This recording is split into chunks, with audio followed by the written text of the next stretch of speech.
हरे कृष्णा, राधे राधे। आप सभी का वेलकम है फिर से वृंदावन गोपिका चैनल में। आई होप आप बढ़िया होंगे, खुश होंगे, गोपाल जी की, कृष्ण भगवान जी की सेवा भी कर रहे होंगे। तो फ्रेंड्स, जो आज का वीडियो है, आपको पता है कि मैं सत्य घटनाओं पर ही बताती हूँ, जो सत्य घटनाएं होती हैं। और जो घटनाएं होती हैं, ये कथाएँ होती हैं, ये मेरी कोई मन घड़त कथाएँ नहीं होती हैं, जैसे कि मैंने किसी सुनी होती है या आप इसे भक्त जब कभी शेयर करते हैं तो वो सब बातें मैं आपको बताती हूँ। तो फ्रेंड्स, जो आज की जो कथा है, सत्य घटना है, वो बहुत ही अजीब सी है और आपको भी शायद जो है इतना सुनकर जो है दुख हो जितना कि मुझे हुआ था जब मैंने सुनी थी ये कथा किसी से। तो चलिए आज मैं आपको बताने जा रही हूँ। तो देखिए फ्रेंड्स, ये जो घटना हुई थी एक रिया नाम की लड़की के साथ हुई थी। तो देखिए, जो रिया है बहुत एक अच्छी लड़की है, सुशील लड़की है और इसके परिवार में इनकी माँ है, इनके पिता होते हैं और इसके जो 2 भाई हैं। और देखिए, जो रिया है वो बहुत ही एक गरीब परिवार में उसका जन्म हुआ। और जो देखिए, जैसी वो बड़ी बड़ी हुई, जैसे कि 10 साल के करीब जब थी, उसके साथ ये घटना हुई थी। तो देखिए हुआ क्या कि उसकी मम्मी जो है वो बहुत ही सेवा अर्चना पूजा करती थी। लड्डू गोपाल जी के अपने घर में स्थापित किए हुए थे, उनको रोज़ भोग लगाना, उनको रोज़ स्नान कराती थी। तो फिर होता क्या है कि जो रिया है, उसकी माँ की जो तबीयत एकदम से ख़राब हो जाती है, जिससे जो उनका कुछ सालों बाद जो है निधन हो जाता है। तो देखिए, जिस समय जो है रिया की माँ का निधन होता है, तो उस समय वो 10 साल की होती हैं। तो देखिए, बहुत ही उदास रहने लग जाती हैं और क्योंकि उनकी माँ का निधन हो जाता है और जो है वो बहुत ही परेशान हो जाती हैं। अब वो अकेली पड़ जाती हैं, क्योंकि पहले उनकी माँ थी, सब कुछ देख रेख करती थी, अब घर में कोई भी नहीं था देख रेख करने वाला। तो उस टाइम जो उसके भाइयों की उम्र बहुत छोटी थी, सबसे बड़ी थी, वो घर में 10 साल की उम्र थी इमेजिन की उस समय। तो फिर जो है उनके पिता ने जो है दूसरी शादी कर ली। तो उन्होंने सोचा किसी की ज़रूरत है मेरे बच्चों को, तो उन्होंने शादी कर ली दूसरी। तो घर में जो है दूसरी माँ आ गई और जो दूसरी माँ थी वो नास्तिक थी। नास्तिक थी क्योंकि लड्डू गोपाल जी की सेवा नहीं करती थी और भगवान को भी इतना नहीं मानती थी, विश्वास नहीं करती थी। और जो है अब जो है रिया है, तो वो सोचते हैं कि लड्डू गोपाल जी हैं हमारे, मम्मी इनकी रोज़ सेवा करती थी, अब वो जो है ऐसे ही बैठे रहते हैं और रिया को अच्छा नहीं लगता है बिल्कुल भी ये सब। तो रिया सोचती है कि अपनी सौतेली माँ को मैं बोलती हूँ कि वो ठाकुर जी की सेवा किया करे। तो जो रिया है वो अपनी माँ को बोलती है जाकर कि मम्मी आप जो है ठाकुर जी की सेवा कर लीजिएगा, क्योंकि पहले जो मम्मी मेरी थी वो बहुत अच्छे से सेवा गोपाल जी करती थी, उनको रोज़ भोग देती थी। तो ठाकुर जी जो है ऐसे ही बैठे रहते हैं, मुझे अच्छा नहीं लगता है। तो उसकी जो सौतेली माँ होती है वो बोलती है मैं नहीं करूँगी पूजा, मैं नहीं मानती, और लड्डू गोपाल जी कौन है मुझे नहीं पता और मैं पूजा भी नहीं करूँगी। तो उसने साफ सी जो है मना कर दी रिया को। तो रिया को बहुत ही दुख हुआ सब देखकर सुनकर। तो अब होता क्या कि रिया सोचती है कि जैसे तैसे करके मैं ही ठाकुर जी की सेवा करनी शुरू कर देती हूँ। तो रिया जो है ठाकुर जी की सेवा है शुरू कर देती है करना, और जैसे जैसे करके ठाकुर जी के लिए जो है सोचती है कि मैं कैसे भोग लगाऊँ, क्या करूँ। तो जैसे ही किचन में जाती है रिया ठाकुर जी के भोग बनाने के लिए, तो जो उसकी सौतेली माँ होती है तो उससे जो सारे काम ही कराती रहती है। तो क्योंकि उसे इतना प्यार नहीं होता उस लड़की से, तो काम ही कराती रहती है। जब भी ठाकुर जी के लिए रसोई में भोग बनाने जाती है, तो उसी समय जो उसकी माँ है उसे एकदम से ऑर्डर कर देती है कि जाओ मेरे लिए पराठा बना कर लाओ, मेरे लिए चाय बना कर लाओ। तो ऐसे ही करते करते जो है वो ठाकुर जी की सेवा जो है उसकी अधूरी रह जाती है।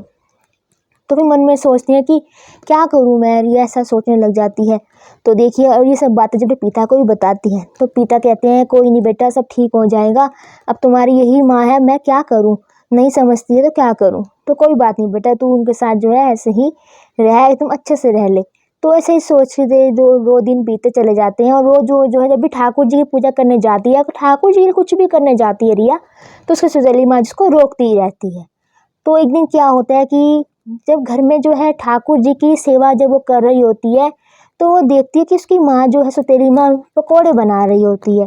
तो पकोड़े बना रही होती है, तो जो रिया है वो सोचती है कि तो मैं जाके माँ को बोलती हूँ कि मुझे थोड़े से पकोड़े दे दे, गोपाल जी के लिए अलग से निकाल दें। तो आलू के पकोड़े बना रही होती हैं, तो वो सोचती क्यों ना मैं गोपाल जी को भी भोग लगाऊं। तो जाती है और पर कई बार संकोच भी करती है बोलते हुए, सोचती चलो ठाकुर जी के लिए करना है मुझे, तो मैं जाकर उनको बोल ही देती हूँ, क्योंकि ठाकुर जी को जो है मैंने अभी तक भोग नहीं लगाया है। तो जाती है वो उनके पास और बोलती है कि मम्मी मुझे आप जो है ये पकोड़े दे दीजिए अलग सी प्लेट में डालने के लिए। तो जो सौतेली माँ होती है ना, उसकी वो पूछती है कि तूने क्या करने हैं पकोड़े अलग से जो तू प्लेट मांग रही है। तो वो कहती है कि मैंने तो गोपाल जी को भोग लगाना है तो मुझे पकोड़े चाहिए। तो संकोच भरे मन से जो है वो ऐसा बोल देती है सौतेली माँ को, क्योंकि उसको पता था कि उसकी माँ जो है उसका व्यवहार ठीक नहीं है उसके साथ। तो क्या करती है, वो कहती है कि नहीं नहीं, मैं नहीं जानती कोई भी लड्डू गोपाल क्या होता है, भोग क्यों देना है, भोग कभी भगवान खाता है कुछ क्या कभी। तो जो है वो बहुत ही दुखी हो जाती है रिया। तो वो जो है रिया जो है अपनी सौतेली माँ से जो है प्रार्थना करने लगती है कि माँ प्लीज़ दे दो ना, लड्डू गोपाल जी भूखे हैं, उन्हें भोग लगाना है, क्योंकि अभी तक ठाकुर जी को भोग नहीं लगा है, तो प्लीज़ आप दे दीजिए ना। तो करती क्या है उसकी माँ, वो जो सुन के जो गुस्सा हो जाती है, और ज़्यादा सौतेली माँ जो होती है उसकी इतनी गुस्सा हो जाती है कि क्या करती है। तो फिर होता क्या, जब गुस्सा आ जाता है उसकी सौतेली माँ को, तो क्या करती हैं वो पकोड़े लेती हैं, ढेर सारे डाल देती हैं प्लेट में, साथ ही तेल डाल देती हैं, और धड़ाम से जाती है लड्डू गोपाल जी के पास, उठाकर जो है लड्डू गोपाल जी के ऊपर जो है ऐसे फेंक देती है उनके आगे। और होता कि जब कुछ पकोड़े होते हैं ठाकुर जी के ऊपर जाके लग जाते हैं, कितनी दर्द भरी बात है ये। और देखिए जो ठाकुर जी के ऊपर पकोड़े तो लगते ही हैं, साथ साथ जो तेल होता है ना वो भी बहुत ज़्यादा उसमें होता है, और तेल भी साथ जो है डाल देती है गुस्से में आकर उस प्लेट में, और तेल भी ऐसे पटक के जो है ठाकुर जी के ऊपर गिर जाता है।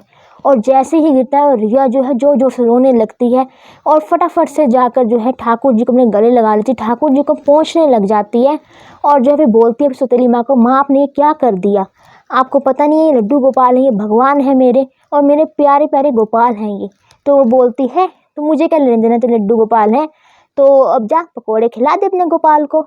तो जो रिया है बहुत रोने लगती है, ठाकुर जी को पकड़ के बहुत ज़्यादा रोती है, और ठाकुर जी को पोंछने लगती है, ठाकुर जी को जो है ठंडे पानी से उनके जो है स्किन को जो है ठाकुर जी को ठीक करती है। उसे लग ऐसा फील हो रहा है कि गोपाल जी जो मेरे जल गए हैं, ऐसा वो जो है उसको फील होता है। और ये सब बात जो है ठाकुर जी की से संबंधित जो हुई उसकी सौतेली माँ ने कि अपने पिता को भी बताई। तो पिता ने भी जो है गुस्सा किया कि क्यों तुम ऐसा कर रही हो बेटे बच्चे के साथ, अपने गोपाल जी के साथ, हमारे घर के मेंबर हैं वो। पर वो नहीं समझती है इस बात को, वो वहीं पे ही अड़ी रहती है सौतेली माँ जो उसकी होती है। अब जो रिया है वो रोज ठाकुर जी को जो अपने हाथ से जो है बहुत ज़्यादा जो है मीठा मीठा खिलाने की कोशिश करती है, ताकि ठाकुर जी जो है उनसे नाराज़ ना हो, ठाकुर जी को जो घाव आए हैं वो भर जाएं, ठाकुर जी खुश हो जाएं, और ठाकुर जी को जो है ठंडक देने के लिए चीज़ें अपनाती है ठाकुर जी के ऊपर। तो होता क्या कि कुछ दिन बाद जो है उसकी जो सौतेली माँ होती है उसका जो है एक्सीडेंट हो जाता है। तो एक्सीडेंट हो जाता है क्योंकि वो सड़क पर जा रही होती है, तो कुछ जो इसके जो कुछ भी जो व्हीकल उसके लग जाता है, तो बहुत पीछे से जोर की स्पीड में आता है उसके लग जाता है। सौतेली माँ जो है उसकी वो एडमिट हो जाती है हॉस्पिटल में। तो देखिए अब क्या होता है कि हॉस्पिटल में उसका उपचार तो कर रहे होते हैं उसकी माँ का, पर जल्दी जो है वो ठीक नहीं हो पाती हैं। तो फिर क्या होता है कि बाद में जब है जो रिया है हॉस्पिटल जाती है, तो देखिए वो तो उसको अपनी माँ ही मानती थी, पर जो सौतेली माँ उसको अपने बच्चा नहीं मानती थी रिया को। पर जो अपनी माँ की उससे जो जाती है हॉस्पिटल में और माँ को देखने जाती है, साथ लड्डू गोपाल को भी ले जाती है। तो एक नज़र जो है सौतेली माँ की जो पड़ती है लड्डू गोपाल पर, तो लड्डू गोपाल पर पड़ती है, तो उसको पता नहीं क्या हो जाता है कि गोपाल जी को देखते ही वो रोने लग जाती है। तो गोपाल जी को कहती है कि हे गोपाल जी मुझे जल्दी ठीक कर दो, मेरे से गलती हो गई है, मुझे माफ़ कर दो। तो उसको ऐसा महसूस होता है कि मैंने गोपाल जी से कुछ गलत किया था, तो इसलिए मेरे साथ भी ऐसा हो गया। तो फिर देखिए अब गोपाल जी जो हमारे ना बहुत ही करुणामय हैं, वो ठाकुर जी जो भक्त को है माफ़ भी कर देते हैं। जब ठाकुर जी के आगे कोई भक्त जाता है उनसे जो है माफ़ी मांगता है, ठाकुर जी माफ़ भी कर देते हैं। तो फिर जो है ठाकुर जी को उस दिन से जब मानने लगती है, और फिर ठाकुर जी भी जो है उसकी सेहत में सुधार ला देते हैं, और इस प्रकार जो है सारा परिवार जो है ठाकुर जी को मानने लगता है। और यह बहुत ही प्रसन्न हो जाती है कि देखिए कैसे जो है उसकी माँ को जो है सद्बुद्धि दे दी भगवान ने, कि उसे अकल आ गई कि वो ठाकुर जी से माफ़ी मांगने लगी। तो आई होप आपको भी बहुत दर्द हुआ होगा ये कथा सुन कर कि कैसे कोई ऐसे कर सकता है, ठाकुर जी के ऊपर जो पकोड़े गिर सकता है, तेल भी गिर सकता है। तो बहुत ही दर्द हुआ सुनकर ये सब। तो अगर आपके पास भी कोई ऐसी घटना हुई है, कोई आपके पड़ोस में ऐसी घटना हुई है, या कोई भी ठाकुर जी से कोई चमत्कार हुआ है, तो आप मुझे बता सकते हैं, मैं ज़रूर शेयर करूँगी। तो अगर मेरा वीडियो अच्छा लगा है इसे लाइक करें, शेयर करें, और मेरे चैनल खोल कर सब्सक्राइब करना ना भूलें। हरे कृष्णा, राधे राधे।